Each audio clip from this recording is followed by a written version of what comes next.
Ah, l'Égypte antique. Terre de mystère, ses pyramides, son désert, ses pharaons. Ah, pharaon d'ailleurs. Tiens, ça vient d'où, pharaon? Générique.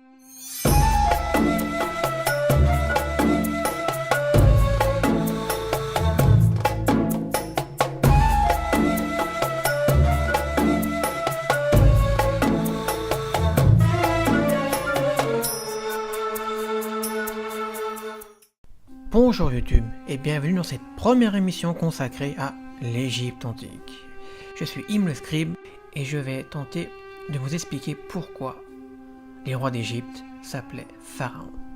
Et oui, parce que pharaon, pourquoi pas votre Altesse ou votre Majesté, empereur ou roi? Pourquoi pharaon? Vous allez me dire, mais ça vient d'où pharaon? Alors pharaon, ça nous vient bien sûr de la Bible. Donc qui dit Bible, dit automatiquement ça nous vient du grec. Et pharaon en grec ancien, ça s'écrit comme ça.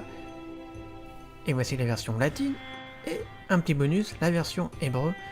Mais donc là on a grec, latin, hébreu. Je connais pas trop l'Égypte antique, vous allez me dire, mais ils écrivaient pas dans ces langues les Égyptiens. Et je vous répondrai, eh ben oui. Effectivement, ils écrivaient en hiéroglyphes. Alors en hiéroglyphes, c'est un peu plus compliqué pour écrire, mais pharaon ça donne ça. Et ça se prononce Père-Ra. Et oui, alors là je vous entends déjà, Père-Ra, pharaon, c'est pas... Eh ben oui, c'est différent. Alors dans la langue égyptienne, Père-Ra signifie grande maison ou grand palais, la grande demeure. Et oui, ça ne signifie pas roi ou reine. Mais alors, qu'est-ce que ça veut dire?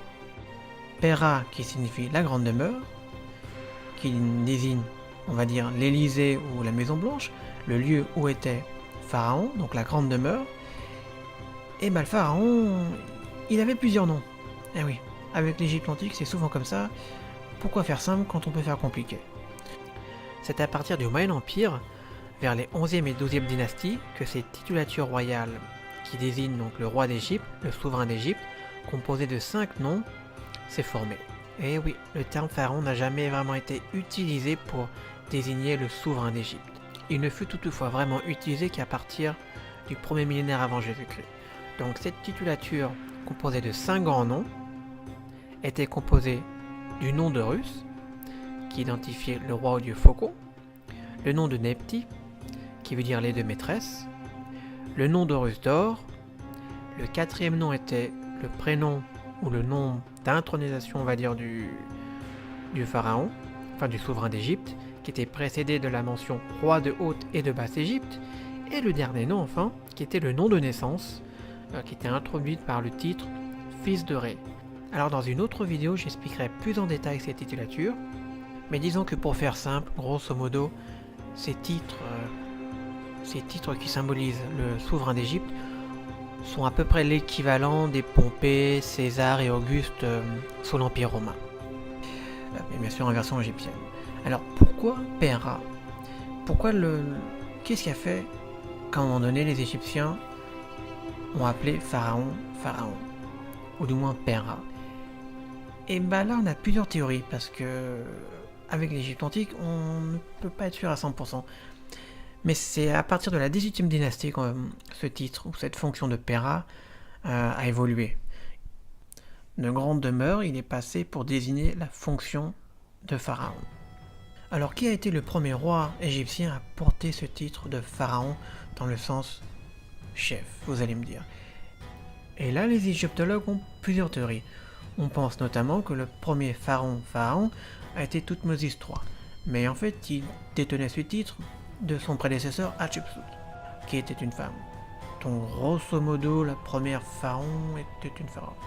Alors pour comprendre ça, il faut savoir qui est Hatshepsut.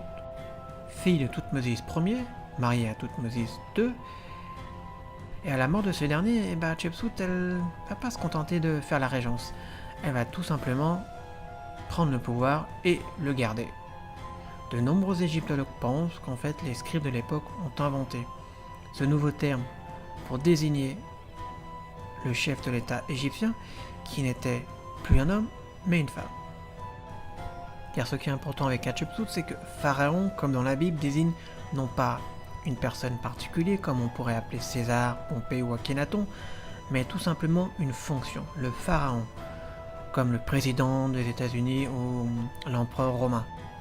Et à l'époque, si c'était très difficile, voire impossible d'imaginer une femme au pouvoir, Hatshepsut va tout simplement se faire représenter en tant qu'homme, en tant que pharaon masculin, ou du moins pharaon tout simplement la fonction. Et donc les scribes vont avoir l'idée d'utiliser Pera comme fonction et non plus comme désignant simplement la grande maison, mais la personne qui habite dans la grande maison, le chef de l'Égypte. Alors bien sûr, ça sera repris par Toutmose III, et ensuite les futurs descendants vont continuer à être appelés pharaons. Même si ce titre n'est pas très utilisé, il faut le remarquer, les pharaons préfèrent utiliser leurs trois noms, leurs trois nomenclatures, mais ça je reviendrai dans une autre vidéo. Donc voilà pour ce premier épisode sur Pharaon, qui était Pharaon. J'espère que ça vous a plu. N'hésitez pas à partager cette vidéo, à mettre un pouce bleu, et je vous dis à bientôt.